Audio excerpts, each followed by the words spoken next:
Hola, buenas noches, maestra, compañeros. Hoy vamos a hablar un poquito acerca de este tema, que es el bioterrorismo. De acuerdo con la actividad que en Eminos, pues no habría mucho que decir, ¿no? Porque rápidamente haríamos como un breve análisis de sus diapositivas, pero que si nosotros nos ponemos a leer un poquito más acerca de este tema, la verdad que sí está muy interesante. Y pues, pero ahorita en esta plática pues veremos lo más superficial, lo más básico, ¿no? Voy a empezar presentándome porque pues yo no conozco a la mayoría de ustedes, yo vengo de otra facultad. Mi nombre es José Williams y pues vamos a hablar acerca del bioterrorismo microbiano, ¿no? Pero antes de empezar, vamos a delimitar. ¿Qué vamos a ver rápidamente en esta plática? Pues obviamente vamos a hablar sobre definiciones básicas. ¿Qué es el bioterrorismo? Hablaremos sobre cómo empieza este nuevo concepto, cómo fue que se origina la palabra. Vamos a hablar sobre pequeños ataques que fueron realizados en nuestra época, no hace mucho tiempo, no muy lejano. Y por último, las conclusiones. ¿Cómo se podría evitar la guerra biológica? Bueno, empecemos hablando sobre el bioterrorismo. ¿Qué es el bioterrorismo? Si nosotros nos ponemos ya a investigar en las páginas oficiales del Centro de Control de Enfermedades de los Estados Unidos y el mismo Interpol, pues lo definen, o las dos páginas concuerdan con lo mismo, ¿no? El bioterrorismo prácticamente hace referencia a la liberación intencional de ciertos organismos patógenos, ya sean virus, bacterias, hongos o parásitos, que puedan generar la infección y mortalidad en personas, pero no solo en las personas, sino también en especies vivas como son los animales y las plantas. Y según el mismo CDC, el candidato perfecto para ser utilizado en una posible guerra biológica es este bacilo gram positivo que estamos viendo en la diapositiva, que es llamado anthrax. El Bacillus anthracis, que es el agente etiológico del carbunco, del anthrax cutáneo o anthrax pulmonar, pues es uno de los agentes que probablemente se utilice para un posible ataque biológico debido a su alta resistencia cuando está en su forma de espora. Actualmente en México, la Secretaría de la Defensa Nacional está preparada en caso de posibles ataques biológicos o armas químicas, que es denominado el Grupo de Respuesta a Emergencias, que está capacitado en estos temas y está conformado por médicos militares y por personal militar que tiene conocimiento sobre el potencial del bioterrorismo en nuestro país, que si bien no ha habido ataques o no hay registros de ataques, en un futuro probablemente pueda ser utilizado este equipo. Bueno, pero ¿por qué es realmente peligroso el bioterrorismo? Bueno, aquí les pongo tres ejemplos claros. Vean, en el 2013, este es un caso no muy lejano, vean, se tuvo conocimiento de una persona llamada Paul Curtis, el cual, fíjense lo que se atrevía a hacer, desde el sur de Mississippi envió una carta al Capitolio dirigida a Barack Obama. Sin embargo, al ser analizada esta carta, contenía un agente químico llamado ricino. Entonces, esto demuestra que los ataques biológicos pueden ser originados a distancia. En 2001, fíjense, el FBI tuvo conocimiento de varias cartas que fueron enviadas a diferentes puntos de Estados Unidos, ya sea senadores, a la Cámara de Congreso en Estados Unidos y a ciertas televisoras que contenían un pequeño polvillo blanco que si bien no fue de suma importancia en su momento, cuando se analizó, se vio que estaban contaminadas con el bacillus causante del anthrax, ¿no? Que causó la infección de 22 personas y la muerte de 5. Y que el FBI no pudo detener a la mente intelectual de este ataque porque pues, se supo más adelante que se suicidó.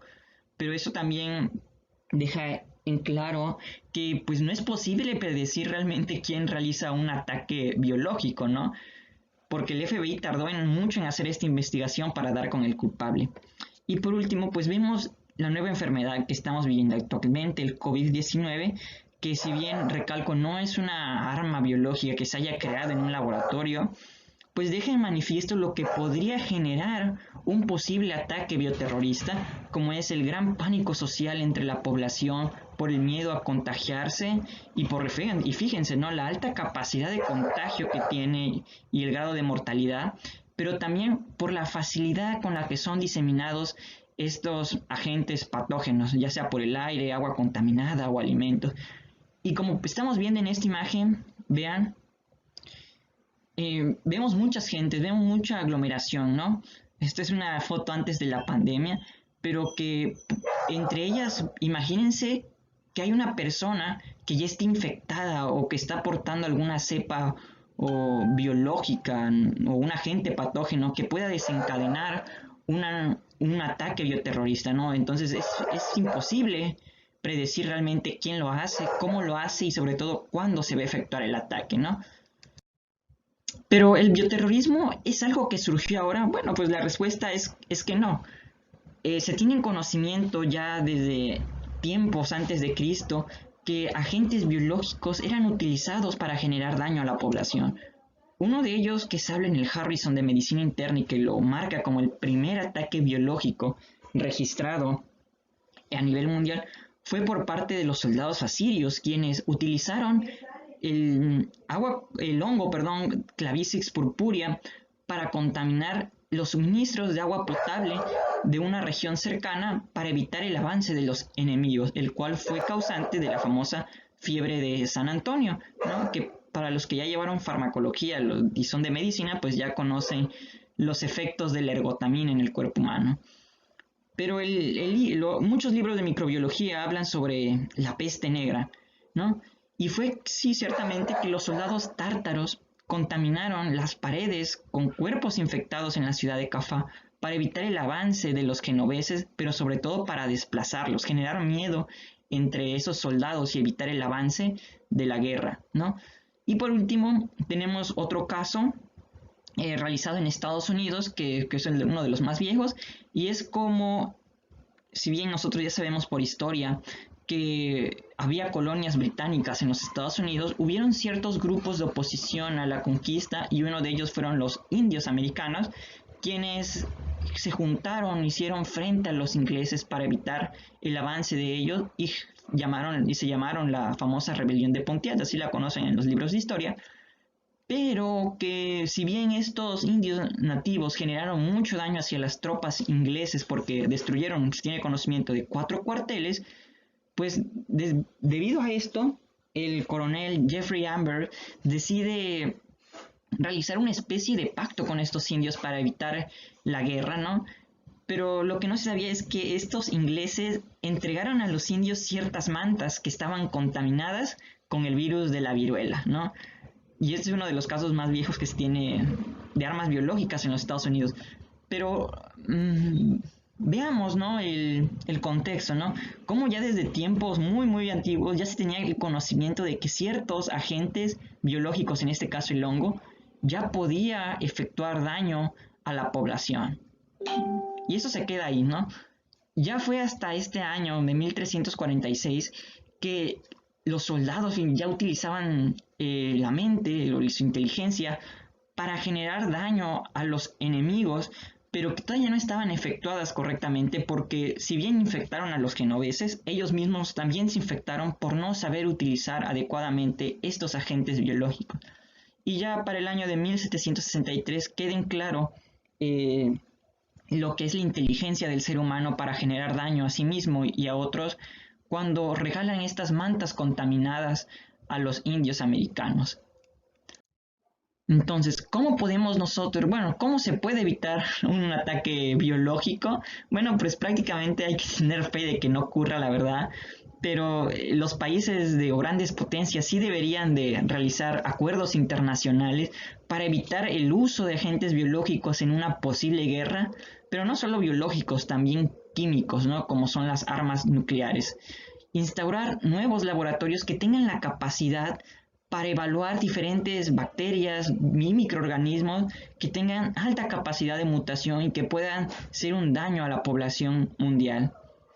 También hay que capacitar a los médicos para el uso adecuado de equipos de protección personal y el manejo de enfermedades altamente infectocontagiosas.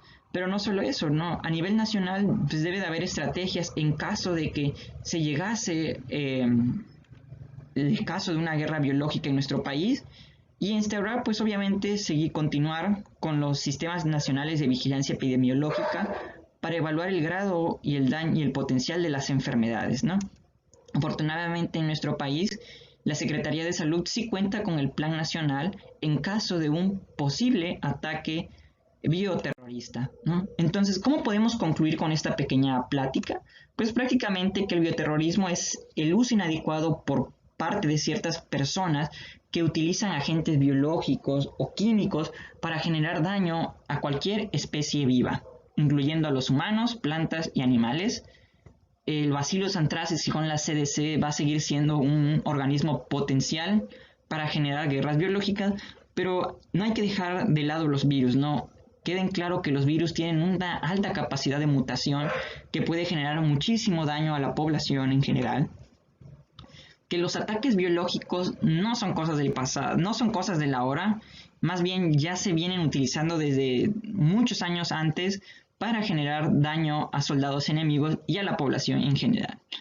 Y que si bien la guerra biológica no puede ser el futuro porque actualmente con nuestros avances tecnológicos, la robótica y las armas nucleares, no hay que dejar de lado que los agentes patógenos utilizados en guerras biológicas pues tienen una alta capacidad de transmisión entre la población y pueden generar pánico social, pero sobre todo el daño que genera en cuanto a la mortalidad. Y por último, pues los países deberían de generar nuevas medidas o acuerdos o pactos internacionales para evitar el uso de armas biológicas y químicas por parte de los gobiernos en caso de una posible guerra. Y pues eso sería todo por mi parte. El tema es muy interesante. Los invito a que lean el capítulo de bioterrorismo microbiano que viene en el libro de Harrison de Medicina Interna, que habla un poco más acerca de esto. Y pues aquí concluye mi participación y pues muchas gracias por su atención. Hasta luego.